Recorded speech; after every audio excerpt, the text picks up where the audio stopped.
गांव के एक कोने में रहने वाला रघु एक बदनाम चोर था।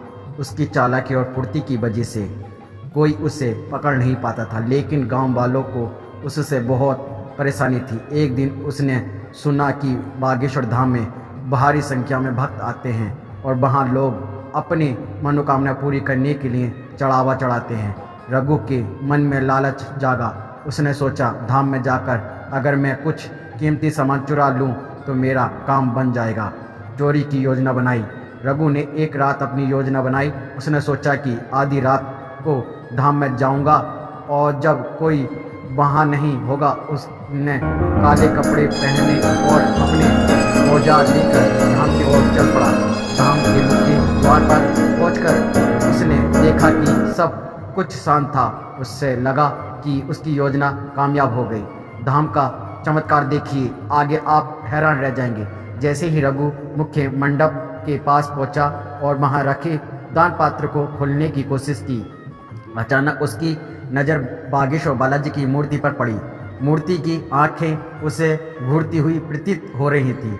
एक अजीब सी ठटक ने उसके शरीर को घेर लिया। तभी उसे लगा कि कोई पीछे पड़ गया है। वह डर कर पलटा, लेकिन वहाँ कोई नहीं था। जैसे ही उसने दान पात्र में हाथ डालने की कोशिश की, अचानक एक तेज आवाज़ गूंजी, रघु, क्या तू नहीं जानता कि मैं सब देखता हूँ? रघु चौंक गया। उसने इधर उधर देखा, लेकिन कोई नहीं था। आवाज़ की फिर गूंजी, तू जीवन भर चोरी की, लेकिन ये जगह पवित्र है, यहाँ तेरे पापों का अंत होगा।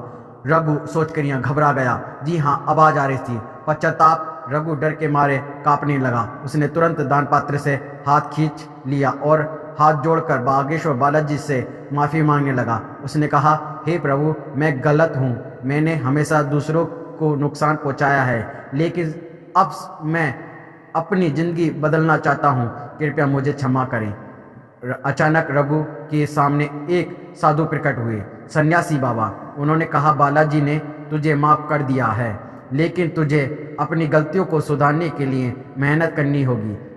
दूसरों की मदद कर और सत्य के मार्ग पर चल। नया जीवन जी हाँ जीने लगा रघु। उस दिन के बाद रघु ने चोरी करना छोड़ दिया। उसने धाम में सेवा करनी शुरू कर दी। वह आने वाले भक्तों की मदद करता और बालाजी के भजनों में लीन रहता। धीरे धीरे गांव वालों का विश्वास उस पर फिर से कायम हो गया। रघु की कहानी पूरे गांव में फैल गई और लोग उसे धाम का सेवक कहने लगे। उसने सिखाया कि भगवान के सामने कोई भी अपराध नहीं छिप सकता और हर किसी को सच्चाई के रास्ते पर चलना चाहिए। निष्कर्म बागेश्वर धाम ने न केवल रघु के जीवन को बदला, बल्कि ये सिखाया कि भगवान के दर पर हर इंसान को अपने कर्मों का हिसाब देना होगा। अगर बागेश्वर धाम सरकार की ये वीडियो आपको अच्छी लगी हो तो वीडियो को लाइक और चैनल को सब्सक्राइब कर दें। जय श्री राम, जय बाबा बागेश्वर धाम की।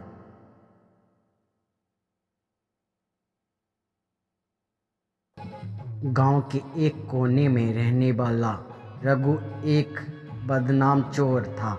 उसकी चालाकी और फुर्ती की वजह से कोई उसे पकड़ नहीं पाता था, लेकिन गांव वालों को उससे बहुत परेशानी थी। एक दिन उसने सुना कि बागेश्वर धाम में भारी संख्या में भक्त आते हैं और वहाँ लोग अपनी मनोकामना पूरी करने के लिए चढ़ावा चढ़ाते हैं।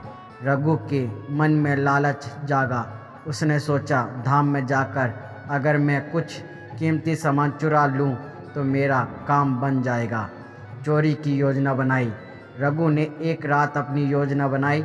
उसने सोचा कि आधी रात को धाम में जाऊंगा और जब कोई वहाँ नहीं होगा उसने काले कपड़े पहने और अपने औजार लेकर धाम की ओर चल पड़ा।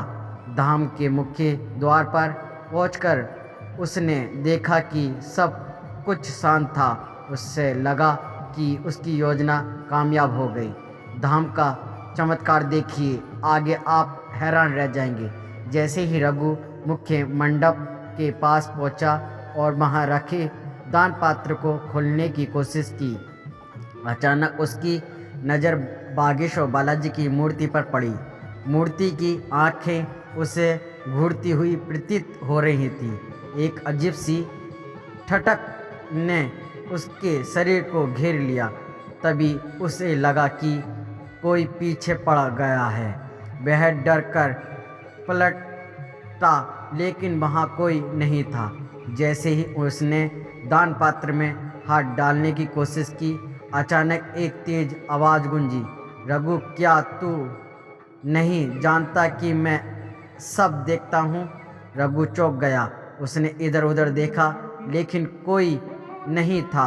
आवाज़ की फिर गूंजी, तू जीवन भर चोरी की, लेकिन ये जगह पवित्र है, यहाँ तेरे पापों का अंत होगा।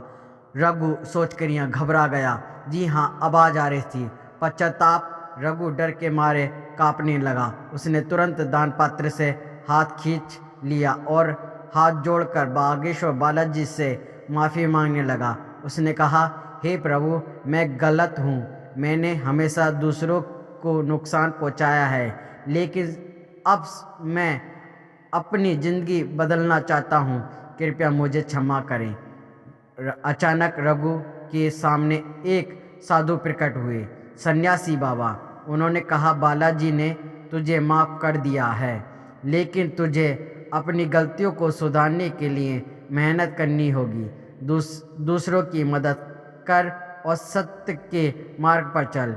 नया जीवन जी हाँ जीने लगा रघु। उस दिन के बाद रघु ने चोरी करना छोड़ दिया। उसने धाम में सेवा करनी शुरू कर दी। वह आने वाले भक्तों की मदद करता और बालाजी के भजनों में लीन रहता। धीरे धीरे गांव वालों का विश्वास उस पर फिर से कायम हो गया। रघु की कहानी पूरे गांव में फैल गई और लोग उसे धाम का सेवक कहने लगे। उसने सिखाया कि भगवान के सामने कोई भी अपराध नहीं छिप सकता और हर किसी को सच्चाई के रास्ते पर चलना चाहिए। निष्कर्म बागेश्वर धाम ने न केवल रघु के जीवन को बदला, बल्कि ये सिखाया कि भगवान के दर पर हर इंसान को अपने कर्मों का हिसाब देना होगा। अगर बागेश्वर धाम सरकार की ये वीडियो आपको अच्छी लगी हो तो वीडियो को लाइक और चैनल को सब्सक्राइब कर दें। जय श्री राम, जय बाबा बागेश्वर धाम की।